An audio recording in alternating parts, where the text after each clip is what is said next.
Cool. Y'all ready to do this? No, the party started. Hey, welcome back, y'all. Street Academy Podcast, where we keep 1 foot in the academy and 1 foot in the streets. So yeah, we just coming at y'all with another episode. We know it's been a minute. But like I told y'all in the first episode, we just go whenever we can get everybody linked up. We'll try to maybe do it maybe every week or every 2 weeks or so, something like that. But whenever we can all get on each other's schedule, we're going to try to hit y'all with an episode and just bring to life just these dope conversations about what's going on, man. I was just thinking we could literally do something like, we could literally do an episode like every week and be talking about a different thing. Cause things be happening so fast. Like stuff be going on. There's so much happening, man. So yeah. But I know today we're gonna be discussing like 2 or 3 things. Age. Oh yeah. Aging in the revolution. And all of us are in our 30s. I ain't gonna put everybody out there, but again, black don't crack, so I know we all look good, but we, you know what I'm saying? We would be looked at as being some of the OGs. I remember the first time one of my college students called me an OG. I was like 33, I think. 33. Oh man, not at 33. I felt so. I'm like, no, I'm still. What you mean? What you calling me an OG? One of my other friends, she called me Onk, and I'm like, Onk, for real? Like, it's so offensive.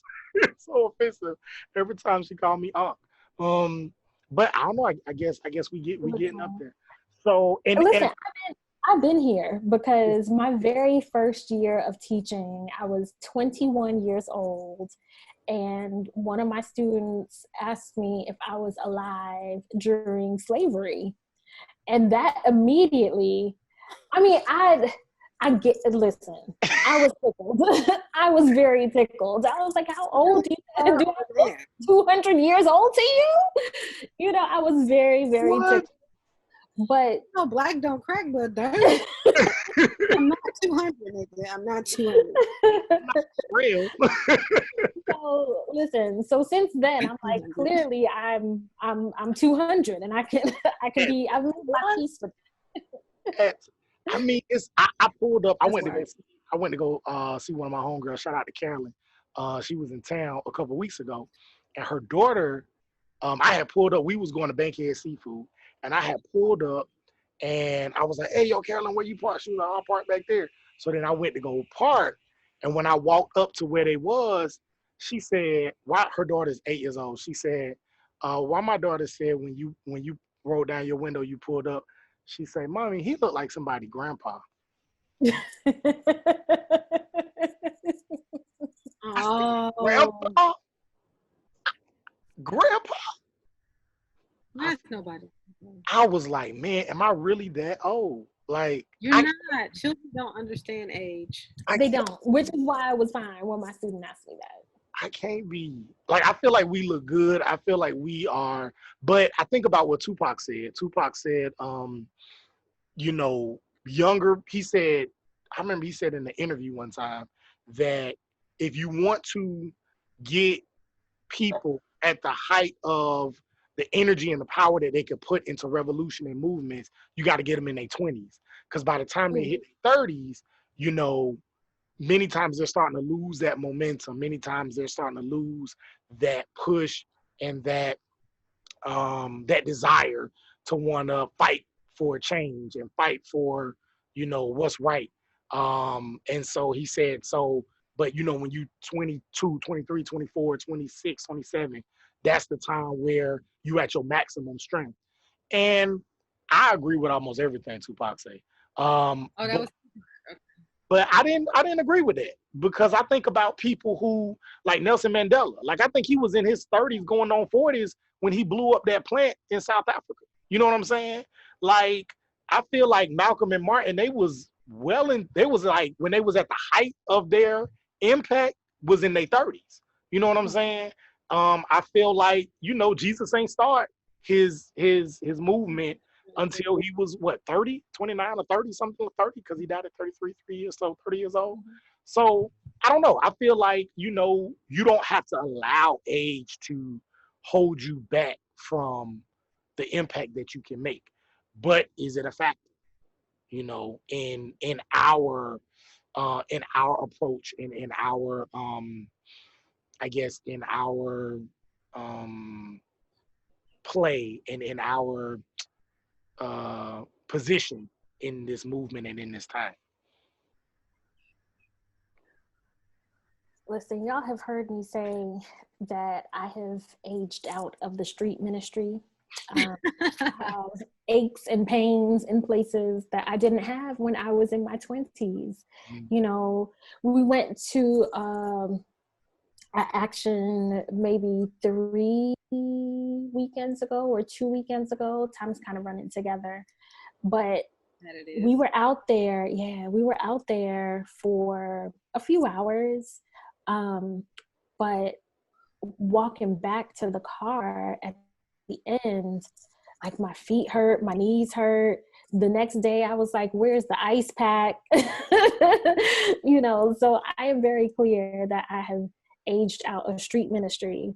But at the same time, like that's really, really important. And there's also some other work that is happening simultaneously that needs to occur. And one person doesn't have to be everything to everyone. Like you don't have to get up and do some movement work from 9 to 5, and then from 5 to midnight you're out in the streets. Like those things don't have to happen. If you have the energy to do all that, then more power to you. But I'm figuring out ways that will allow me to continue to support the movement as it's happening, but not necessarily like engage in that super physical, like grueling. I mean, there's some older people who are getting it, and more power to them. That's just not where I am at my big age, as they say. I think this is a really interesting question because, again, I guess it goes back to the idea of like, where do you fall within the movement? Like, what's your role? What do you feel your role is?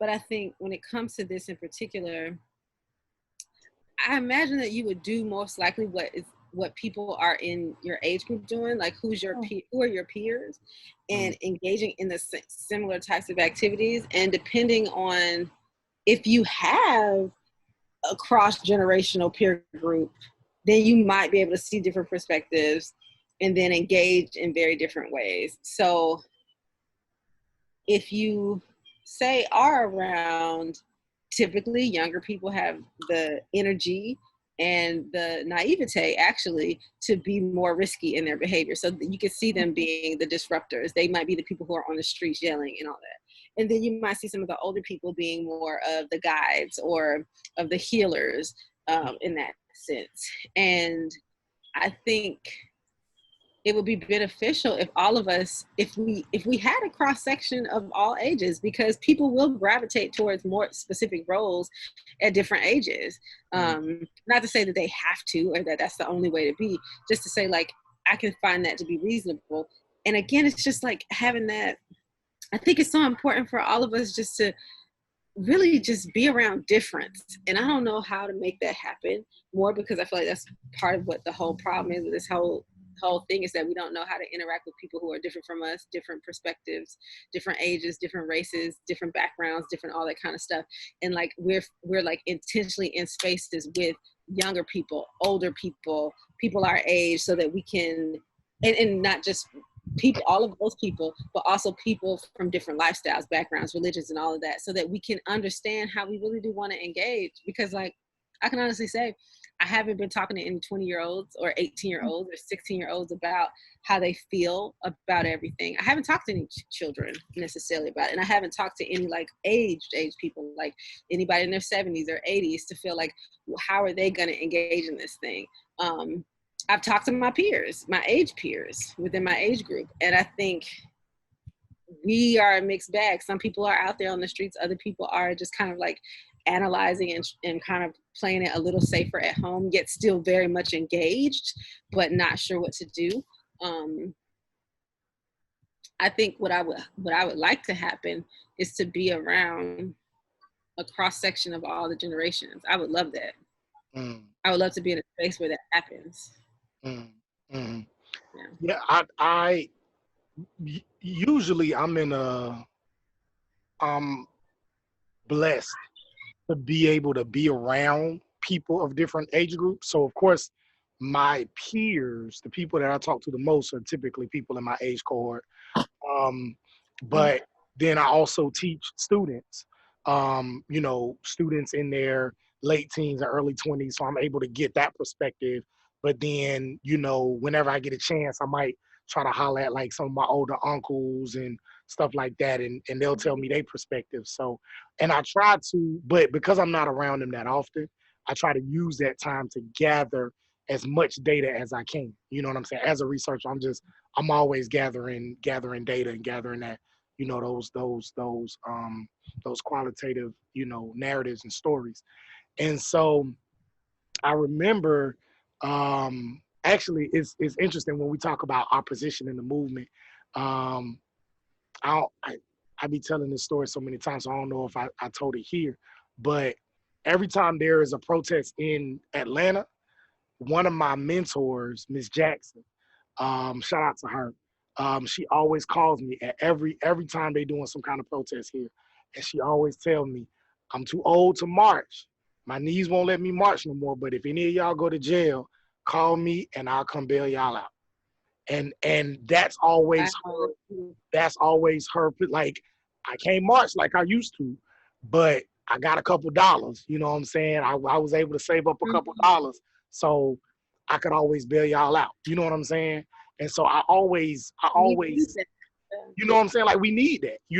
Going back to what you were talking about earlier, like everybody can't, can't be on the front lines. Everybody can't be marching. I remember it was an episode of A Different World one time, and I don't know if y'all remember this episode. Jada Pinkett, she was, I think it was around it was the Rodney King episode, and that was the one that ended up getting it caused to get taken off the air. But it was the Rodney King episode, and Jada Pinkett was all upset after the riots and everything, and so this was when Freddie had gotten into law school at Hillman. And so Jada Pinkett, and she came in with her hair all pressed. She had on a business suit. And Jada Pinkett said, "Oh, you done sold out to the man, and now you in law school. Now you ain't, you know what I'm saying? You ain't wearing your hair in the afro no more than natural. You done sold out." And I remember Freddie put her in her place because she was like, "Well, while you out here marching and fighting and protesting, what's gonna happen when you go to jail? Who you gonna call to come bail you out? Who you gonna call when you need somebody to represent you when you gotta face that judge? You gonna come calling me." You see what I'm saying? So, and then Jada Pinkett like stepped back and she like walked off the scene. And I was just like, man, that's so. When I was younger, I didn't really understand it, but I think I saw that episode a couple months ago. And I was like, man, that's so true. Like, everybody has a role, and just because somebody's older, or just because somebody got a demeanor that's a little more so-called polished or more respectable, it doesn't mean that there's not a role that they could play in helping us achieve this common goal. You know what I'm saying?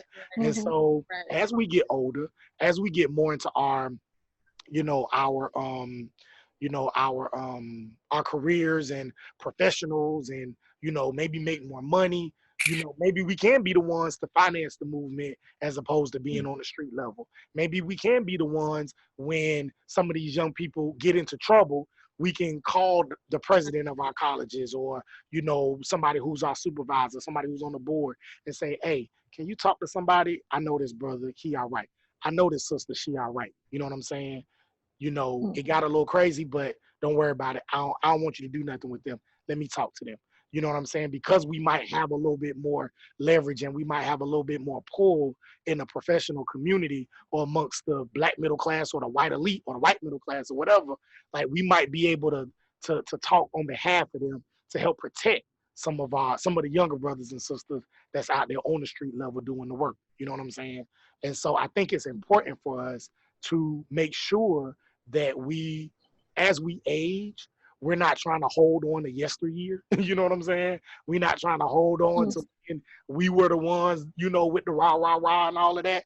But I remember I went to a protest yesterday, and although it was organized by the older people, people older than me, and some of my mentors, they were the ones who organized it, but they allowed the younger people to speak. I think your girl Tamika Mallory, she was there. My son was there. There was a couple other folks was there, but they made sure they allowed the college students to speak, and they were the ones, like, they allowed the older folks to kind of set the tone, and then the younger people was the ones that was out there, like, you know, continuing to push forward and talk about things that they had started in organizations and movements that they were starting on their local levels. And so I just think it's important as we age to make sure we understand our role, be okay with sometimes playing the foundation or playing that back role, and make sure that we're constantly pushing these young people to be upfront, because that's the only way in which it can go forward. You know what I'm saying?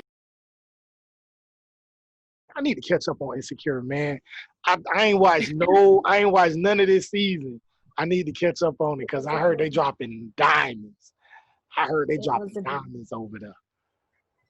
You might have to have an Insecure episode. I have my feelings about Insecure. Over it? Fair. Everybody got feelings about Insecure, I think. Fair. I will also say y'all should listen to the Insecurity podcast if you don't, because they go back, they recap every episode. It's a good conversation for a conversation that, like, you barely realize that you're not participating actively. Right. Like, at the end of it, I'm like, man, yeah. And then I realized, like, oh, I never talked to these people. But it's really good. I heard they're really bringing out some nuances in a lot of race and gender and class and, you know, love and relationships and sex and just all kinds of, like, topics and success. Like, I heard they're bringing out stuff that's just amazing, which I feel like Issa Rae has been doing. Like, I remember even that one episode, I think it was on the first season or the second one, about the guy who was straight but had a gay experience. Oh, Jared, I loved him. I'm so sorry he has like, not what was her name? Yvonne Orji character went and date him because but then said, but is it okay for a woman to have a lesbian experience? You know, and I never thought about that, but I was like, man, that's kind of, because he was like, no, I like you like I'm straight, but it was just this time in college. And I was like, dang, like, I never really really thought about that. So Issa is good for really bringing out those tough, those controversial topics and tough conversations.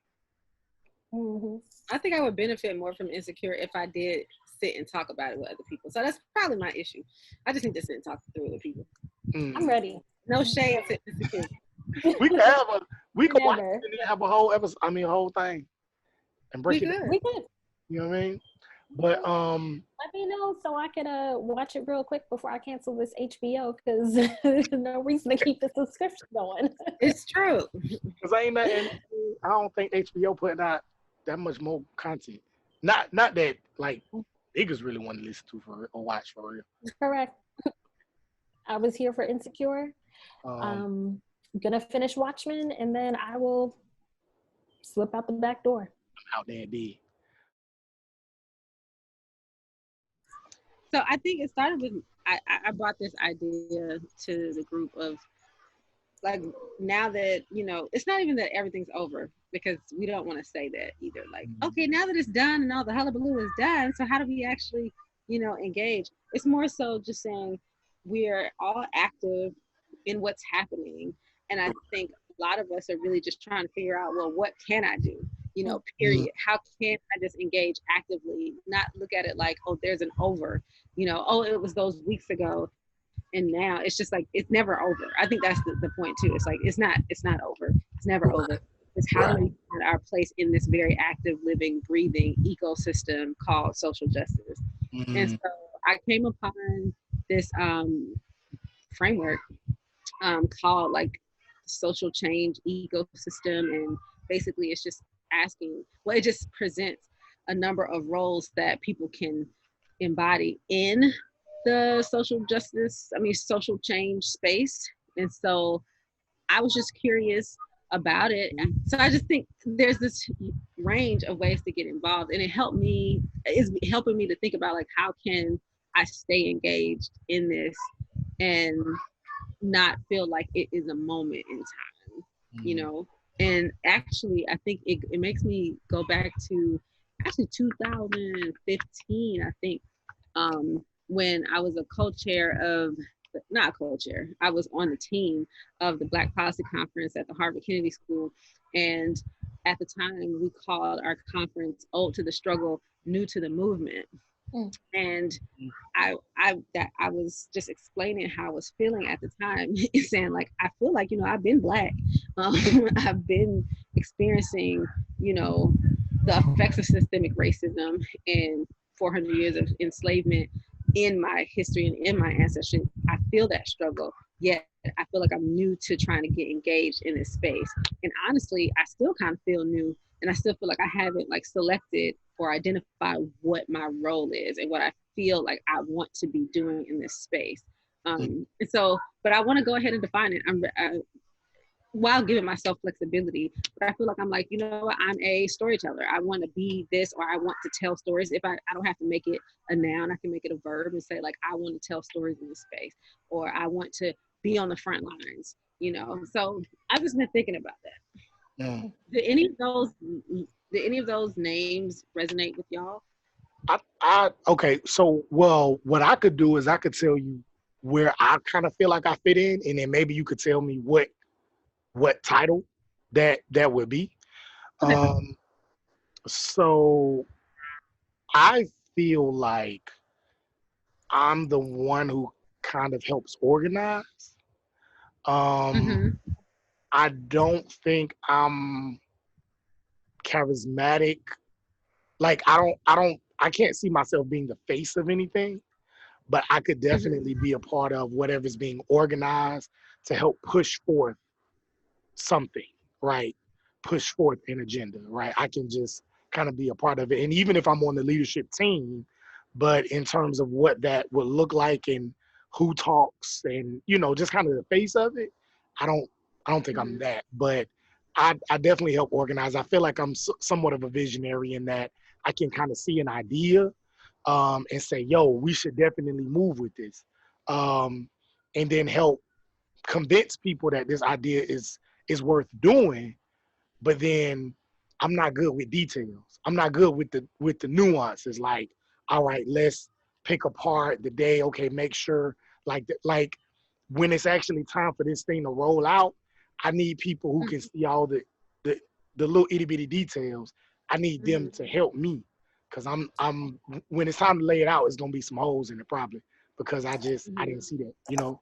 Um, so I feel like I feel like that's kind of my role, you know, the organizing, somewhat of a visionary, and definitely telling the stories. I'm kind of getting more into telling the stories part because I'm very,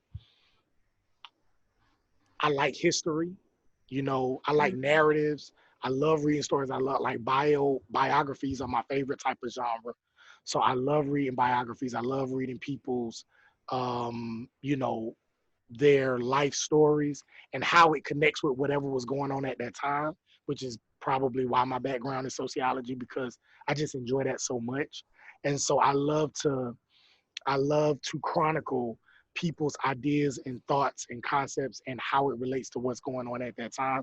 And then hopefully in future generations, people will be able to get a better microcosmic understanding of what was happening in 2020, right? As opposed to just looking at, you know, articles or reading books on what happened in 2020. They could go back and look at this podcast. You see what I'm saying? And actually get people's stories and feel like they're actually living through it when they read, you know, people's stories. Like I like documenting stuff like that. Like even when I think about slavery, and you know, you could read all kind of books on slavery and watch all kind of movies, but I love Frederick Douglass's bio, or I love Incidents in the Life of a Slave Girl. Like that takes me right to the day in, day out, you know, lived experiences of what was going on during that time. And it's something about that that touches me. So I don't know. I feel like I'm a little bit of that part too.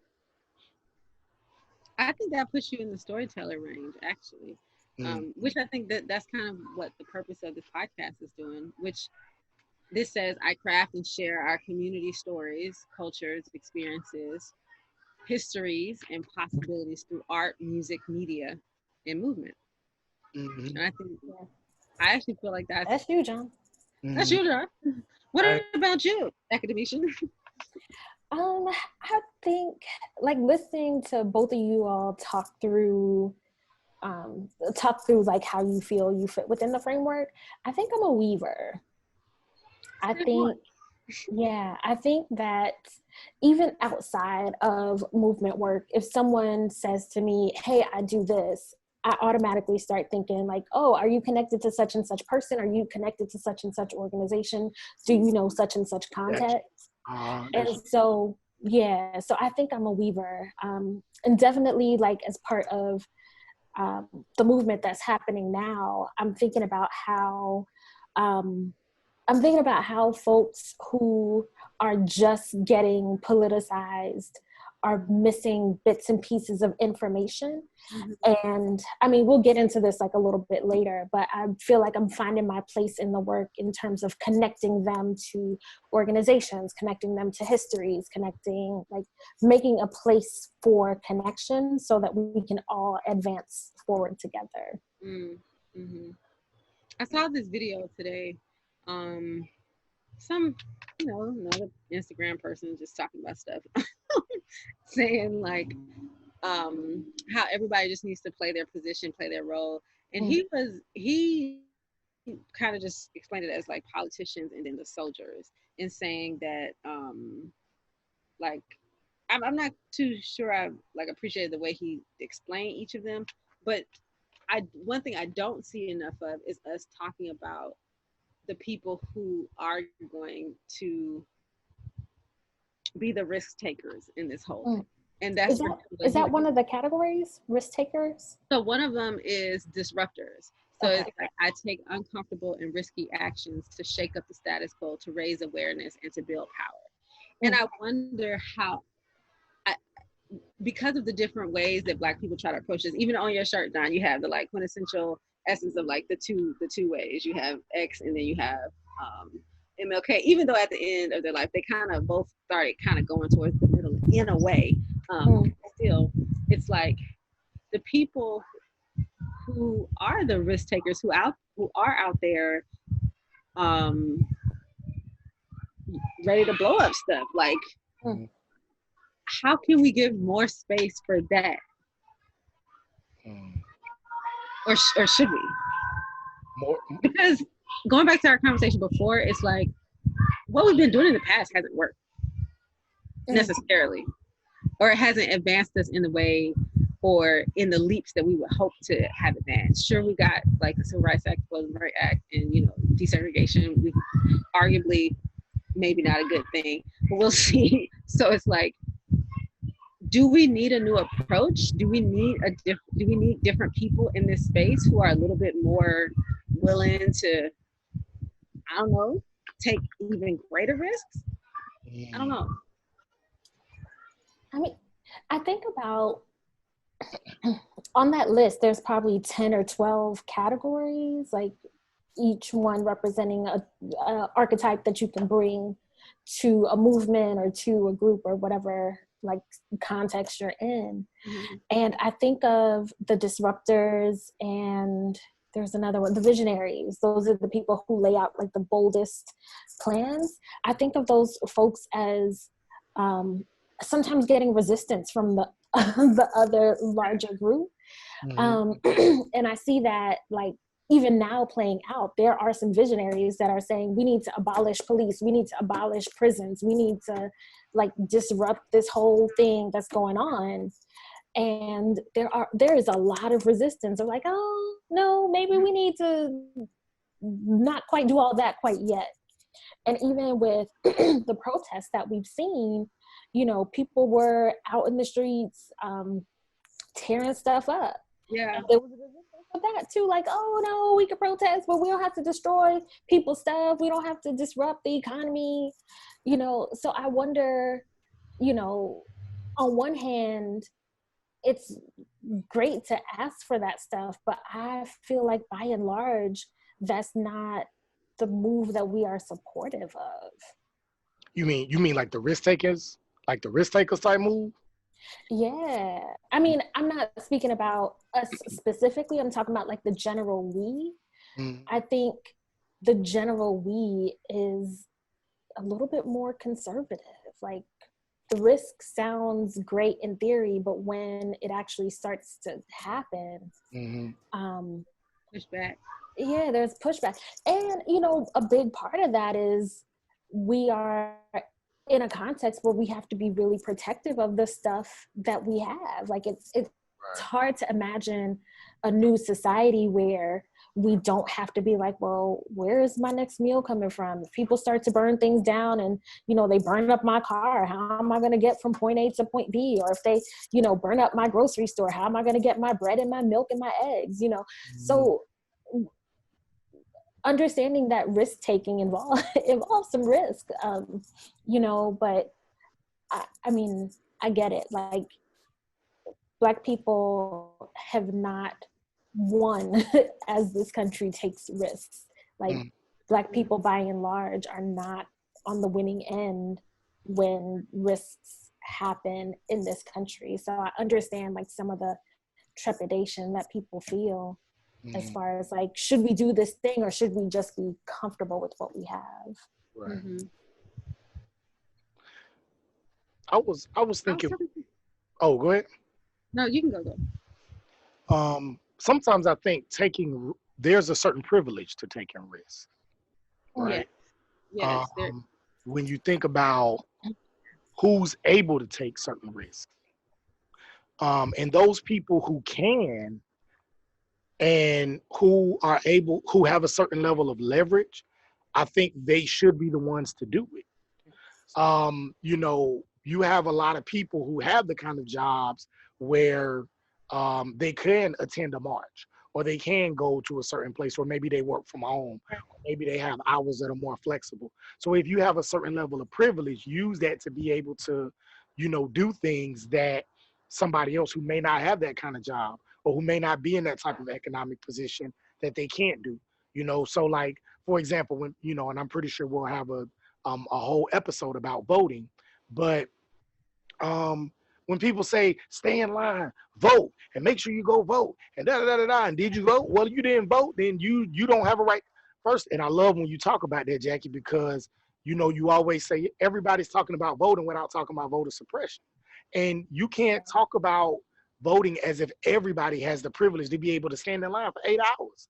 You see what I'm saying? Or stand in line for 3 hours. If you got 30 minutes for your break, you try and go vote, you become a victim of voter suppression, and you got to go back to work because you got to feed your kids, or you don't have the kind of job the way you could just sit for 4 hours, and then you don't get a chance to vote, and then you got to look online, and somebody saying, well, if you don't vote, then you don't have the right to complain. That make you feel some kind of way. You see what I'm saying? And it's like, no, it's not that you didn't want to, it's because you didn't have that privilege. So for those of us that do have the privilege, if you do have a job to where you can negotiate time, or you don't have to go in at a certain time, stand in line or do whatever you got to do, not just for yourself, but for those who wish they could, but they can't. You see what I'm saying? And then in another situation, maybe you can't do something that somebody else can do. And so I think if we are, you know, I think Black people are very community minded. And if we continue to be and be even more community minded, I think that will help us in a lot of ways. And again, it reminds me, like just what you're saying, everyone finding their place in it and doing that as hard as they can. So that teacher doing what that teacher could do, and those students doing what they could do, and everybody in between, and then just being active in it. And then I think though too, there's that question of criticism of how other people choose to participate. Right. Right. And how do we as Black people be in solidarity, represent a collective thought in a sense, while also not accepting monolithic way of thinking which is always applied to us, which is always like, well, Black people think this way, or Black people should be this way, or as Black, and give ourselves the freedom to dissent between us.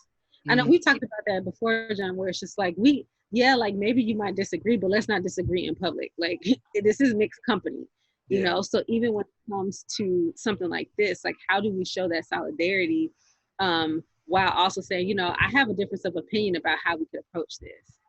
And I think I feel like that's delicate at this stage, because even how everything transpired in the last few weeks, it's like, I wish we had heard less of the kind of the critiques or the criticism of like, well, they shouldn't have been doing that. We need to be doing this. We need to be doing this. I'm not sure how we can negotiate that by saying like, everyone do your role, like be in place, whatever you're supposed to be doing, do that, and let the other people do what they're doing as well. And if anything, try to understand their actions rather than analyze them. But then we have the right to analyze. So I just feel like I'm at an impasse with that just a little bit. I always have questions. I don't have no answers. I mean, but I feel like we also need to pick and choose what we analyze. You know what I'm saying? Some stuff just okay. I'll give you an example. I don't know if I ever told this story here or somewhere else. But I remember, I think it was like 5 years ago or something. There was this whole it was right after Mike Brown. Maybe I did tell it. I feel like I have. If I did, stop it. But if I told it on this platform. But I think it was like right after Mike Brown, and everybody in the protest was saying, "Hands up, don't shoot." And that was like the phrase. I even went to a protest yesterday, and everybody was saying, "Hands up, don't shoot." I personally don't like that phrase. You know what I'm saying? I feel like it puts us in I feel like it's kind of like this vulnerable kind of position. Like, please don't shoot me. I have my hands up. And I just don't feel empowered when I'm at a protest and they're saying, hands up, don't shoot. Sometimes I'll say it, sometimes I won't, but I don't like it. You know what I'm saying? It's not one of my favorite sayings. I'll say the whole no justice, no peace. I'll say all that other, but I just don't feel connected when they say that. Black Power, I love that one, but the hands up, don't shoot. But is it worth me not going to a rally? Is it worth me not going to a protest? Is it worth me, saying, why do we have, like, making a whole, op-ed about it, about why we should or why we shouldn't say hands up, don't shoot? It's like, don't major in the minors. If that's what everybody's saying, cool. What's the point? You know what I'm saying? Like, the point is we trying to get to a certain goal. The point is we trying not to die. The point is we trying to bring visibility and light to a specific issue that's affecting Black people. It don't matter whether you agree or disagree with the sayings or the phrase or the little stuff in between. It's like we can't get, we got to be mindful of not majoring in the minor stuff. You know what I'm saying? And I think sometimes when we do that, it throws us off. So, and I mean, it's difficult. I have some thoughts about that. Yeah. But then it's like, but language matters so much. Yeah, it does. And especially if we're using language in a collective sense where we are unanimously chanting something. Right. What we're saying upon ourselves is really, really critical. And we need somebody who is discerning and understands the power of language to be able to give us those words. So for example, one phrase that I feel very comfortable with is I can't breathe. I don't think we should ever. I mean, now people, I get it. I understand why we use it, but no, can we stop saying it? Because there's such a thing as a self-fulfilling prophecy. It's just like, I don't want to keep saying the last words of someone, and I don't want to put that even in my spirit to say, I can't breathe. And then we're like, I can't breathe. No, we can breathe. We want to breathe. Let us breathe. Yeah. Anything. Like, if we're saying this as a collective, like what kind of curse might we be even putting upon ourselves? And I'm just being really honest about that. It's like language, I mean, language is powerful. Language is, it can be healing. It can be empowering. So when you say like Black Power, that's very different than saying I can't breathe. All of this just makes me think about how the threshold to get involved in the movement is very low. and by design, like purposefully. This is a movement driven by the phrase and the ethos, all power to the people. So when people have the power, it should be easy to get involved in fighting and advocating for your own humanity, your own justice. But at the same time, I think having that low threshold sometimes makes these conversations like go to the background, or like, what's the word that I'm looking for? Like disintegrate. I don't know if that's the right word either. Obfuscate. I never know how to say that word. Anyway, listen, I'm trying to delve back into the ACT to try to find the right word. But basically what I'm trying to say is that if it's easy for you to get involved with a movement, if you could just, pick up your phone and find on Facebook or Twitter or wherever where an action is happening, there are people who plan that action, who had that conversation of, well, what phrases are we going to use and what route are we going to take? Like, that stuff was planned. But as someone who's coming in to a movement, like, you may not have been part of those conversations, right. But those conversations might be really relevant to you. But then the next day you might go and be out there in another action with another organization. So I think while it's really easy to, like, the threshold for getting involved, even just like sharing something on social media is really low. Like, everybody can participate, but finding spaces to have these conversations of like, well, where are we doing this? And why are we doing it in these particular ways? Like, why are we saying these conversations? Like, that's the work that takes like more time, more commitment, more like showing up to certain types of meetings. That is like a bit of a higher threshold for some folks. All right, folks. Cool. Well, it has been another episode of Street Academy Podcast. We hope you've enjoyed it. I don't know. This is probably going to be a part 1, part 2. I don't know what it's going to be because there's a lot going on in here. So, I don't know. We might give y'all an episode and then give y'all a bonus. What is that going on? Oh, that's the lizard. I'm trying to show the little lizard. Okay. Keep going. Yeah. So I don't know how we're going to break this up, whatever. But, if you enjoy this, let us know. Follow us at J. Paul Grant. What's y'all? Academician. And at Amber Camilla. At Amber Camilla. Make sure y'all follow us. Y'all subscribe to the podcast, Street Academy Podcast. When you see it, just hit that subscribe button. And y'all find out all the videos that's coming up. And make sure y'all follow us, see what's going on. And that's what it is. So with that being said, peace out. Peace. That got their feet upon the neck of the haters, the game and the devil like came in.